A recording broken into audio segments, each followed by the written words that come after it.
Okay, hello. Again, it is 2008. February 8th, 2019.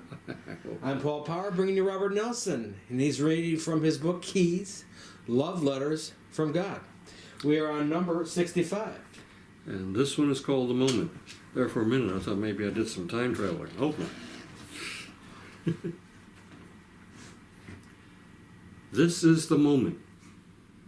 It is best summed up in the Nordic rune called Dagaz. I remember when he was saying that through me, I'm thinking, oh my gosh, he's quoting a Nordic rune.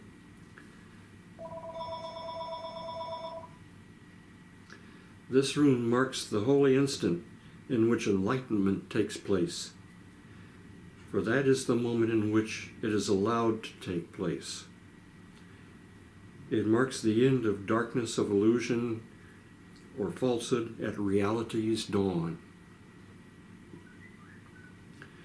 The truth is, this is the moment when you ask yourself if there is a better way to live than that which you have been doing. At this moment, you begin to hear my voice calling to remind you of your birthright.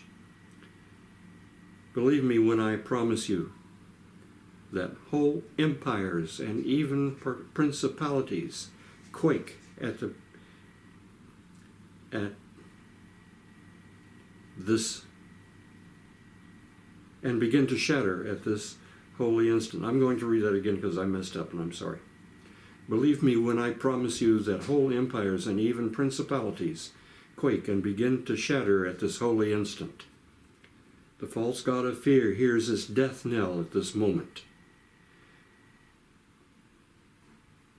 At first it will scream. It's referring to the false god of fear. And you may likely listen to that wretched scream. But you will do so only for a short while as you remember the feeling you had for even only that moment when you heard my voice calling you to open your heart enough to ask if there is a better way of living. You see, after this moment, nothing will ever be the same, for you will never be the same. The heart of eternity is now, this moment. Now is all there is, for now is all we are. We normally think now is all we have, but it's not a matter of have, it's a matter of being. Now is all we are. Nothing in the past can threaten you, for the past can only exist for as long as you give it such power to exist. The future has not happened and will not until the present becomes the future, and even then it will be the present. The truth is, and this next part is capitalized, boldface type, I never created time in any form. Getting goosebumps. All I know is now. Time, my beloved, was never created, it was made. This happened when the separation gave rise to a fractured perception that is fear. For this gave rise to the need to clock life itself.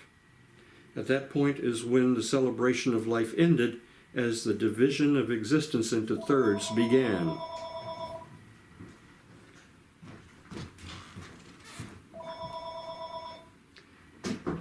These thirds being the past, the present, and the future. Just as some of you view me as thirds, Father, Son, and Holy Spirit, so do you view existence likewise. You also view yourself likewise. A thing divided can be controlled. That's very important. Guess what? I cannot be divided at all by anyone, ever.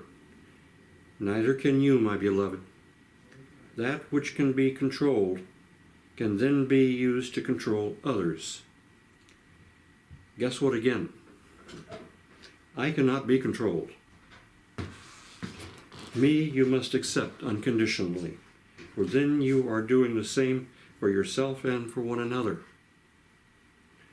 The view you have of time is a falsehood. As such, it serves the separation, for it is sustained by fear. You must choose what to believe, time and now can never coexist. Only eternity is true of you, for only eternity is true of me.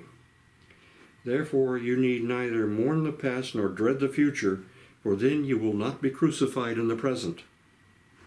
This, my beloved, is the moment of enlightenment. This is the now. The choice is yours. What will you have for yourself and your brothers and sister? It is in the now that the kingdom of heaven has its glory. You are that glory. I promise you this, and my promise is both infinite and eternal. Eternity is the timelessness of the moment lived in joy. I'll read it again, it's very important. Eternity is the timelessness of the moment lived in joy. Live it, so even as you help your brother and sister to do likewise. So, as we live that moment, we must be doing so as we help our brother and sister do so. Because it's the only way to have it. And it's not a way to have it. I even said that wrong. It's the only way to be it, to be joy. Don't have joy. Be joy. We often say be joyful, like joy is something that can fill you up. Well, that makes joy a thing, a quantity. It's not, it's a quality. So be joy. Be joy incarnated. And then you have that divine, wonderful, holy instant, the moment, Begaz, in which the shifting of perception begins. The moment at which miracles begin. The moment at which your birthright begins. See, your birthright is wholeness. It's been there forever. Always will be. It's never not been there. It's eternal because God's eternal, because you're eternal. So we can shift our perception away from wholeness to something harmful and toxic. But when we're ready, we'll shift our perception back to wholeness because it's there waiting for us all along. You can't reinstate it. You can't rebuild it. You can't heal it. It's already whole. It's already been there. It's always going to be there. It's just waiting for you to accept it. And you don't take wholeness. You never take it. You accept it as your birthright.